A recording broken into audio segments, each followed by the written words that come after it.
Today's question comes from in-house SEO in New Jersey, who wants to know, if you were an in-house SEO of an advanced level within a large corporation, what 3 things would you make sure you had included in your 2011 strategy? Great question.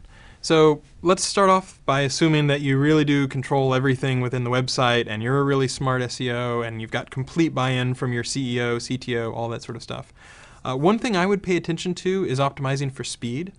It is a slight factor in Google's rankings, but lots of different people have run tests, and they've discovered that if you're able to decrease the speed, the latency, when pages are returned within your website, customers end up doing more things, more purchases, more exploring, more browsing, and so you can definitely increase your ROI if you decrease your speed or your latency.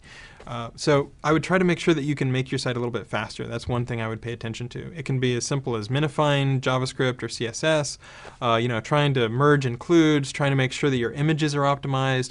All relatively simple things, but they can have a very big impact on your bottom line when you start to think about real user behavior. The other thing is, I wouldn't necessarily assume that you really did have buy-in from your CTO, your CEO. It's very few cases that I've seen where you have a very large corporation that gives complete buy-in to SEO because they realize how important it is and how important search engines are. So another thing I would do is I would make sure that you had control of the CMS, the content management system. I would make sure that you really did have everybody on the same page, because in my experience, that needs to be renewed in an evergreen kind of way. You'll have new people come in who might not know about SEO. So an education program to sort of say, hey, here are the results that we've seen. This is why we invest in SEO. This is why it's a good idea. I would include that as part of your strategy. Also things as simple as making sure that your internal linking is consistent, that you're not dropping links off the edge of a cliff with 404 errors, trying to make sure that when you do make internal links, they're good keywords but not spammy, but just describe the product in a descriptive way.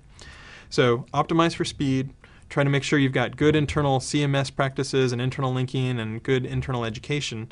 And then the last thing, if you've got all that in a row, is I would think about social media marketing. So social media marketing, spreading things on Twitter, spreading things on Facebook, throwing things onto Dig or Reddit or wherever you're going to throw it, stumble upon, those can be ways to get what you want to talk about out to a wider audience.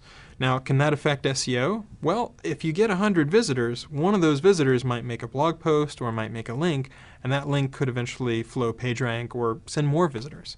So a lot of people think SEO versus social media marketing, and a lot of the times it makes sense to keep a holistic view and say, okay, first you have to have great content, some reason why your site is not just a brochure, why people would want to link to your site, want to have something compelling on your site, and then you need to tell people about it, and social media marketing can be a really good way to do that. So just to sum up, I would optimize for speed, I would make sure your internal linkings and your CMS is in good shape, which includes educating people about why SEO is a good idea internally, and then I would also pay attention to social media marketing. Thanks for the question.